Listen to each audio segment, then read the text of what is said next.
What up, my fellow Knicks fans? This is your guy Marcellus Ease, and don't panic quite yet. Now, in this segment right here, we'll take a look at a few things, what's going on with the squad. Injuries are presenting brand new opportunities with Brunson being out. Mikal Bridges will be stepping up into a more offensive-oriented role as his scoring will be relied on. But we'll dive deeper into some of the back and forths he had in the media, as we'll hear from Mikal as well as Tom Thibodeau, and we'll dive much deeper into what he's really being asked. The media is so fixated on Tibbs' minutes, but not really fixated on what he's really being asked to do with Brunson being out. The Knicks offense sometimes lack a little bit of creativity.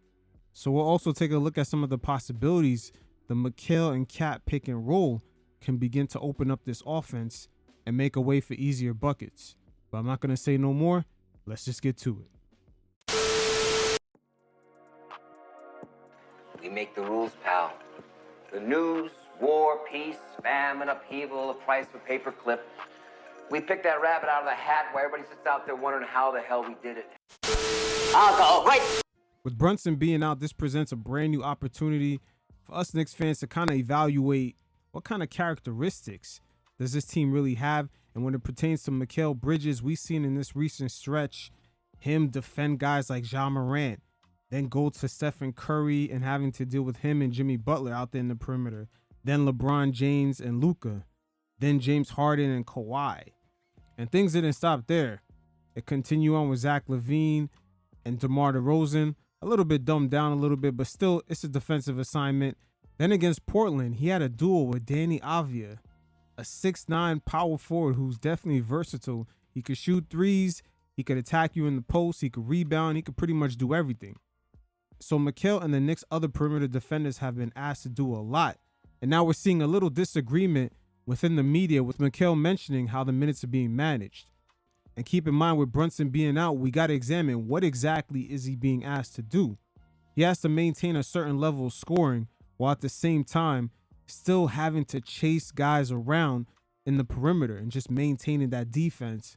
While Tibbs at times does get stuck relying on certain starters to play so many minutes.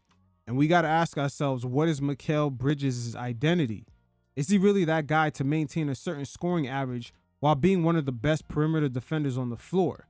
And is he able to do it at a high level night in, night out? There's a lot of guys historically that have not gotten a lot of credit for being able to do this.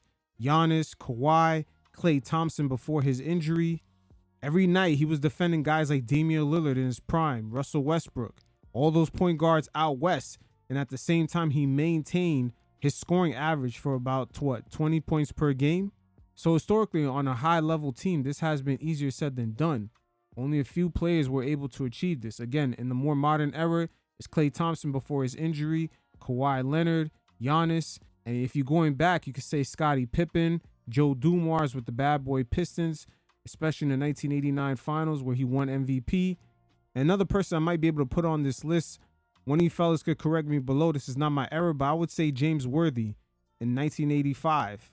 The way he performed in the playoffs, averaging 20 points per game on 62% shooting. Again, one of you fellas could let me know if his defense was really up to par, because he was one of the versatile players that can guard different positions. And when it comes to Mikal, this is one of the reasons why we've seen him bring up the minutes to the media. He understands Tibbs has been playing him a hell of a lot of minutes. Brunson is out, and he still has to maintain that same perimeter defense while keeping a certain average so the team could keep up night in, night out. And that's not a role that we've seen him have before, because when he made the finals in 2021 with the Phoenix Suns, he was not really relied on night in, night out to be at least the third highest scorer. But first, let's check out what he had to say. Sometimes it's not fun on the body.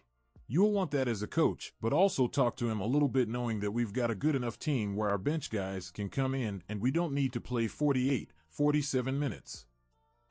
We've got a lot of good guys on this team that can take away minutes, which helps the defense, helps the offense, helps tired bodies being out there and giving up all these points. It helps just keeping fresh bodies out there. And he's right about that. But the only thing this season, the team has gone through a roller coaster ride with just the bench unit. Sometimes guys are in and out the lineup. We've seen that in the beginning of the season with Deuce and also Precious. And then starters would get hurt. And constantly, because everyone's trying to figure things out. What are their roles in the offense? What's the chemistry going to look like night in, night out? Let's say if shots are not going down. All these things are trying to get figured out while they're going through the motions of an 82 games grueling schedule. But with Brunson being out, this presents brand new opportunity to see what Mikal can do. And we all know Tibbs is going to rely on him, either being a number 1 or number 2 scorer behind Cat. Let's check out what Tibbs had to say. This morning, Mikal said that he's talked to you in the past about the starters not playing as many minutes to give the bench guys some opportunities. And I was wondering what your thoughts were. Well, we never had a conversation about it, but the facts are the facts. And when you look at our team and the way it works is Jalen plays 35 minutes. He's in the top 20. I think he's 20th or 21st in minutes played. Cat is a primary scorer. He plays less than Jalen, so he's like 25th in the league in average minutes. Your wings play more, right? So they're matched up with primary scorers. So the way it works is if Jason Tatum is in the game and Jalen Brown is in the game, OG will be in the game and Mikal will be in the game. When those guys go out, they go out. When they come back, they come back. You try to keep the matchups. When you look at the league, right, all those guys are playing 36, 37 minutes, whether it's Durant, a Tatum, a Brown, the wings are going to play more. So they're primary wing defenders. So that's the way it works. And then sometimes you're caught in matchups. So the Lakers were big wings, so you got to deal with that. And when you look at Mikal's minutes have gone down. We started the season with Landry hurt and Deuce not 100%. So our wings did play more. So are they playing a little bit more than I would like? Yeah, probably 35, 36 is that's where Mikal is. So you look at the last 10 games, he's playing 35 minutes a game, and 4 of those games are overtime games. So that's reality, right? And, now that Deuce is healthy, those minutes are going to come down. So, that's the way that is. OG's playing at an elite level. Josh never wants to come out, so that's, part of that. But, we've got plenty. We got Mitch back now, so we got good quality depth. The way this was phrased this morning was, like Channing Frye said stuff. And we're saying who? Channing Frye. Yeah, that's what I thought. We were saying Damn, Tibbs throwing shots at Frye. Oh man, he said who? Is it fair or unfair? He doesn't even understand our team. So, right. I was going to say why do you think this follows you so much? Because you guys follow the team. You guys should know what the matchups are and how it works. So oftentimes you have people that look at it, and you look at what's going on in the game. What are they doing? Are you in overtime? Well, look, if LeBron's on the floor for 40 minutes, the guy who's guarding him is going to be on the floor for 40 minutes. Right? That's the way this works, right? You're not going to put in, your bench against LeBron. You're just not going to do that. You're not going to do that against Tatum. You're not going to do that against Brown. You have matchups in a game also, and that's part of it. And sometimes size is a factor. You have to look at, okay, are you going to put a 6'1" guy on a 6'8" guy? And you're probably not going to do that. And one way Tibbs could kind of counteract Mikal's concern is to kind of run this offense and get them easier buckets. Sometimes for the talent level, even when Jalen, before he got hurt, for the talent level the Knicks have on the squad, sometimes the offense looks way too stagnant. It's almost as if there's no imagination. Here's a perfect example right here. The offense is stagnant, shot clock winding down, but instead of Mikal taking advantage of Curry, he's going to drop it off right to Josh Hart. One-on-one with Jimmy Butler with the time winding down. Look how far out he's at. Right here is the weak link. Same thing when Pods was on the floor. Mikal wasn't even able to take advantage of Podziemski. Again, right here, pick and roll with Precious. He takes kind of too long to make a decision, and he gets stripped. When things get stale, he kind of shows that he's more of a system player. He's not as comfortable taking guys 1v1 off the dribble, especially in situations like this with limited weapons on the floor. And now here's some easy offense with these guard-on-guard screens. Bridges is going to sense his defender hedging, so he's going to ghost this. And it's going to create a nice little advantage. See right here? Now it's 4-on-3. Mikal makes a great decision to heart. We got the cutters. We got the shooters for the spacing. Hey, this offense definitely could have more of an imagination. Here's another example. Quick, easy offense. Mikal right here gives up his dribble. He could get it back with his handoff. He could get it back, or he could use Precious as a screener. And he gets to his bag. Here it is again. Some more easy offense. Cat ghosts his screen. So instantly when he ghosts, that's when Mikal's going to attack this. And because Cat is such a threat out here, he's going to draw attention. And it's going to open up the other side of the court, weak side. Again, real simple shit, but it goes to show you Mikal's more of a system player. As right here, he tries to set the screen for Cat. And when you got guys like Josh Hart on the team and Cat, you got guys who are cutters and they can make passes. Cat this season, man, he's been low-key one of the playmakers of the team. But Mikal right here, he's going to ghost this. Him being that off-ball cutter. He's going to ghost his screen. Easy offense as he draws the foul. And the Knicks offense this season has been running on, I would say, about 60% of what it really could do. And a perfect example of it is plays like this, where you see Mikal, he's handling the rock. And now Brunson can move off ball. He can go back to that role that he was in when he played alongside Luka, because he's developed those type of skills to be that off-ball cutter, and he could spot and shoot. See, like this, he could make those. But that right there, they just generated a great shot. And it's way better than some of the offense we've been seeing throughout the season. When things tend to get stagnant and stale, especially going into crunch time situations. We've seen it play out in Memphis, multiple possessions in that overtime game against Miami. And this is where we get into the part of this segment where we look at what happens when Cat and Bridges are kind of involved in these two-man actions, particularly pick and roll. Because things offensively tend to open up. As right here, the pick and roll is being ran. Check out Brunson. And check out how things begin to open up for OG. Mikal right here, he misses the pass to Brunson.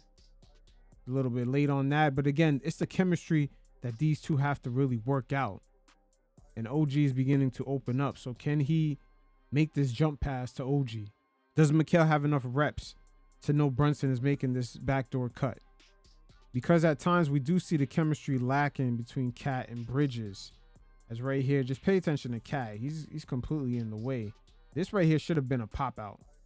Should pop out, spread the floor a little bit more, give Mikal more breathing room to attack this. But pay attention to Cat as he's in the way. So now we're going to take a look at the pick and roll dynamic between Cat and Mikal Bridges and how it's looking like throughout the various parts of the season. And we're going to compare it to right now with Jalen Brunson being out. And keep in mind with Mikal, he doesn't necessarily have a pull-up three like Brunson did in his first season with the Knicks. He really worked on that, and we've seen it develop in his second season, and also right now in his third. It's just night and day, the difference. But Mikal this season, one thing I've noticed in a lot of the pick and roll game with Cat, he doesn't necessarily have a pull-up three that he goes to right away off the dribble. And also, we're going to notice in this segment right here, just him getting these picks, you know, around the sidelines, anywhere where he's going to be trapped. He doesn't like to dribble in tight spaces neither. But nothing really comes about in this sequence. And let's keep in mind with Mikal Bridges, he doesn't necessarily have a pull-up three coming off this pick right here. We've seen Jalen Brunson in his second and his third season with the Knicks. His pull-up game coming off this pick is just disgusting. He has really worked on it, and it's pretty much night and day from those seasons. But Mikal coming off this pick right here, just him being around the sidelines and the baseline, just with limiting his space. He doesn't really like to dribble in tight spaces, and pretty much nothing comes out of this. So fast forward, the Knicks running more high ball screens. And keep in mind, this is without Jalen Brunson being in the lineup due to his injury.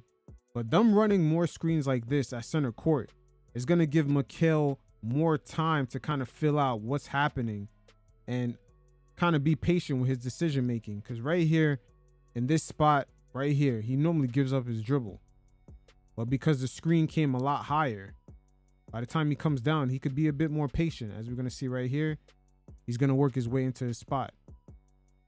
And again, the reason why I bring up to kind of pay attention to the dynamic between Mikal and Cat in the pick and roll is because it begins to open up this offense a bit more, not making us as predictable with Jalen Brunson just constantly bringing up the ball. And the Knicks, they do have a lot of off-ball cutters like Josh Hart, OG Anunoby. These guys begin to open up this offense and kind of bring different dynamics to teams. They don't have to overly plan on just blitzing Brunson or just kind of collapsing the paint every time he drives. And Brunson, low-key, ever since he was in Dallas with Luka, because of course Luka's going to be handling the ball so much, Brunson, he knows how to play off ball. He can be that catch and shoot guy, especially from three. But even though this offense this season is doing their thing, they're only really operating on about 60% of their imagination. Again, you got Mikal running pick and roll with Cat. Cat could pick and pop with the three. You got OG and Josh Hart cutting.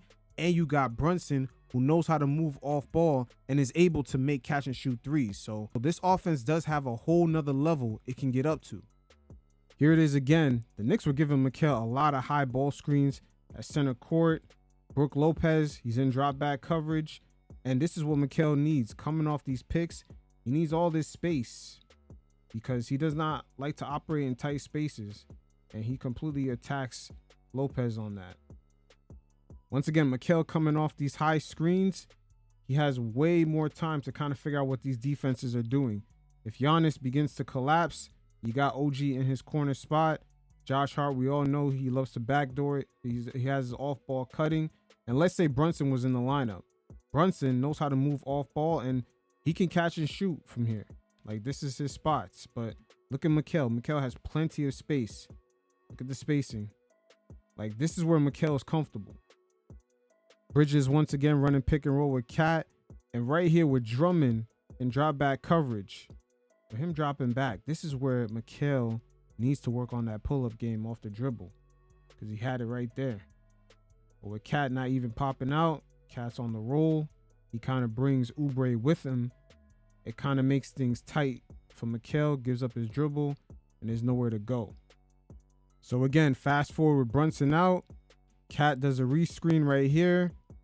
Defenders go under the screen, and this is a rare sighting this season. Mikal's going to pull up right here. And this is what he needs to work on right here. We need more of this.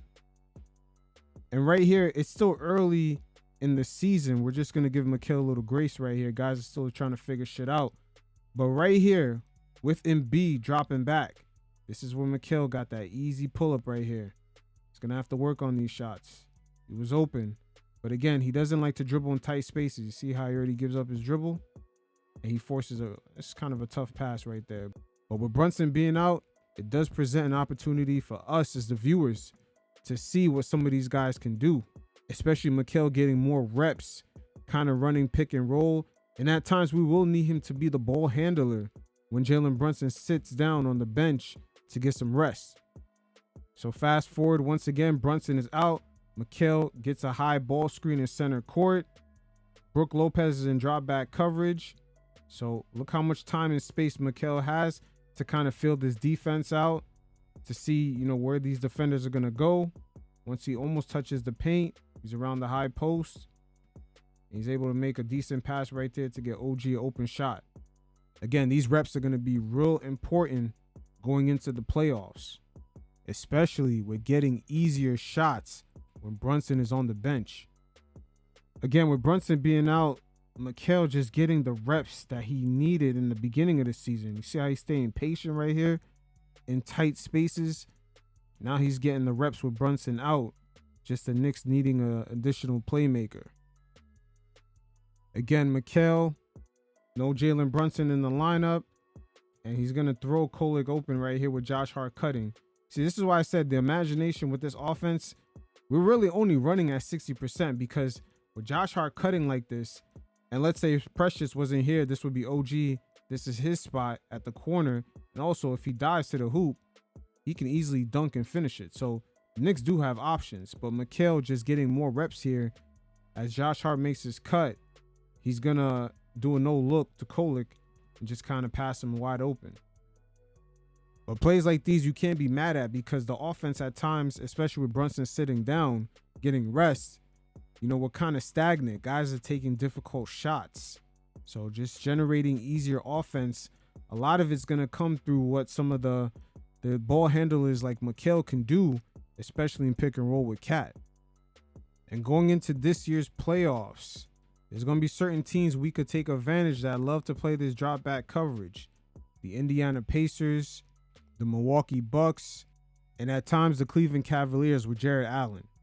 So going up against teams like that in that type of coverage, this pick and roll dynamic is going to pay dividends right here, because this is Mikal's bag.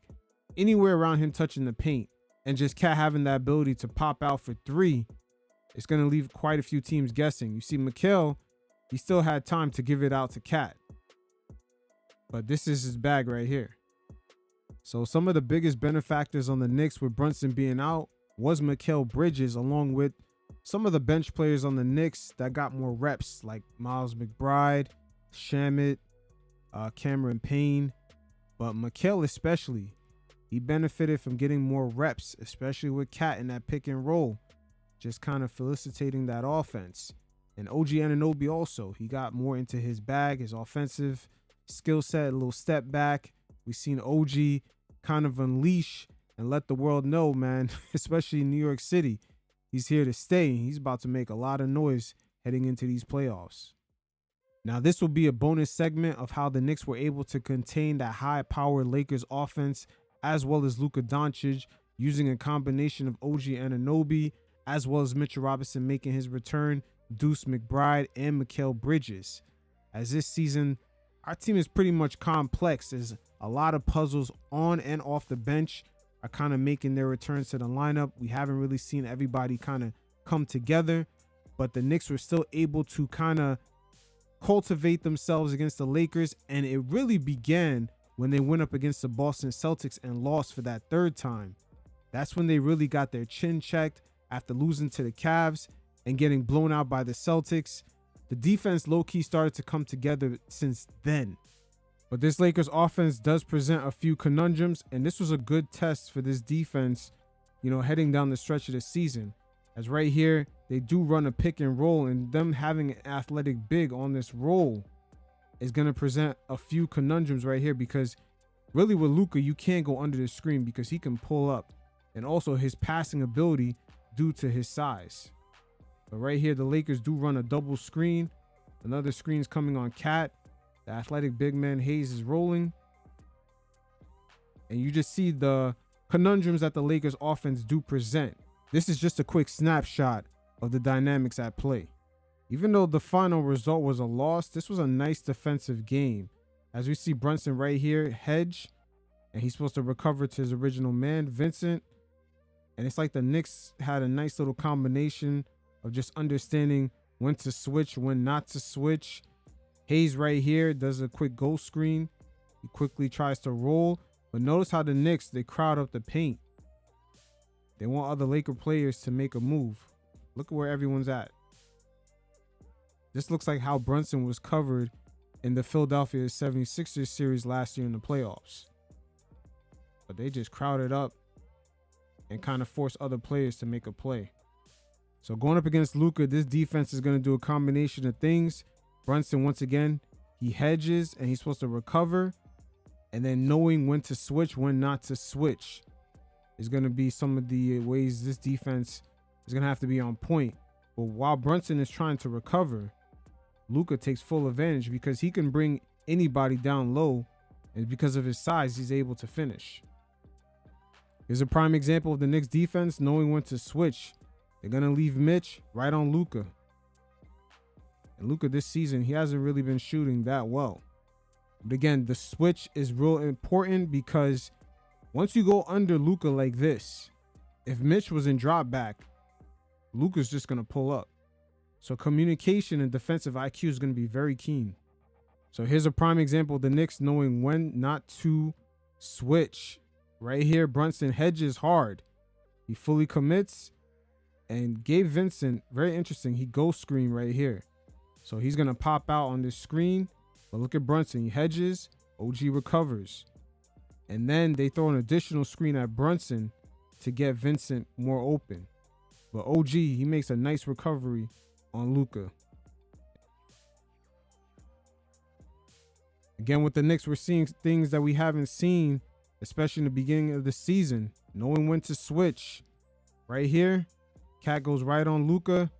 Luka takes a tough shot, and the Knicks get the possession back. And this exact dynamic right here is going to play out very big going up against the Boston Celtics.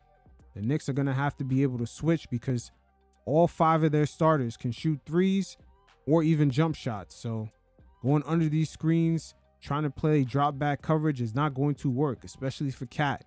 Cat's going to have to be on point going up against that team. Continuing to take a look at Cat, he hedges hard right here, and Luka kind of gets bailed out a little bit. Refs very inconsistent on their calls. But this is a major difference in Cat versus the beginning of the season. These lackadaisical, hard hedges. Sometimes he doesn't fully commit. Offensive players easily blow by guys and just get uncontested layups. Cat being one of the weaker points of the Knicks defense, things are really going to shape up depending on his effort. But Luka being the matador, even with the hard hedge and recover, right? We see Brunson right here, hard hedge. He's supposed to recover. They throw 2 screens. Jackson Hayes is going to roll on this play. Look at Mitch. And then look at Cat. Cat, no matter what, he's going to have to be on point. One eye on the ball, one eye on his man. But his man is Vanderbilt. He's not a good 3-point shooter at all. So Cat right here, no matter what happens with Jackson Hayes, he's going to have to help out. Look at Cat. Again, Jackson Hayes, he shoots about 20% from 3. So why not step off and help out? Cat reacts way too late. One good thing about the Knicks right now, they have a lot of bodies to throw on Luka. Look at Mitch with the deflection right here. Again, between Josh Hart, Mikal, Deuce, OG, Knicks have plenty of bodies. And this is how you compromise guys like Luka. You see he's one-on-one alone on an island with Deuce, so he can't take advantage of a double team. And then if the Knicks, let's say they doubled, he would take advantage of any 2v1 situations with guys just camping out, waiting to take a 3-point shot. This is how the Boston Celtics compromised Luka last year in the finals. There was never a double coming period, whether it was on White, Tatum, anybody on that team, even Al Horford. They stuck to him one-on-one and didn't allow any breakdowns. And this is going to translate when the Knicks play against the Boston Celtics, because you can compromise the Celtics in the same way. When you don't have to double and you allow guys to switch, that team, if the 3-point shot is not falling, that's how they tend to get in trouble. But when it comes to guys like Luka, the main ingredient to the secret sauce is OG Anunoby. He always has issues with guys that have that kind of size and power. Him and Jalen Brown are the archetypes of players that kind of give him issues throughout the league. I could add Kawhi Leonard to that list. And eventually, when he fills out and get a lot stronger, I would add Amen Thompson from the Houston Rockets to that list. But again, in this game, with the time winding down, tie game, the Knicks defense, they're doing their thing. Everything is kind of coming together. As you see Mitch, he hedges. He makes it hard for Luka to, even with his size, to toss it up top. And that's a good contest by Josh Hart. And the defense this season doesn't have to be perfect because the offense is supposed to offset that. But it's great to see them actually get stops in crunch time situations. Again, the overtime is kind of winding down. The Knicks are down 2. This is a nice hedge and recover as they try to get the switch here. And now the Lakers, because they can't break down the defense, everybody kind of holds their own one-on-one. It kind of leaves their offense a little bit stagnant.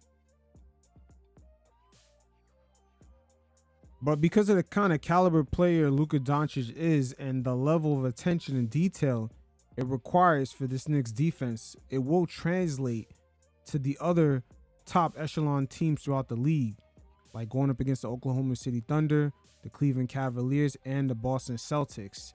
That level of attention to the defensive end on the details is going to be very keen. But it'll be interesting to see how things play out.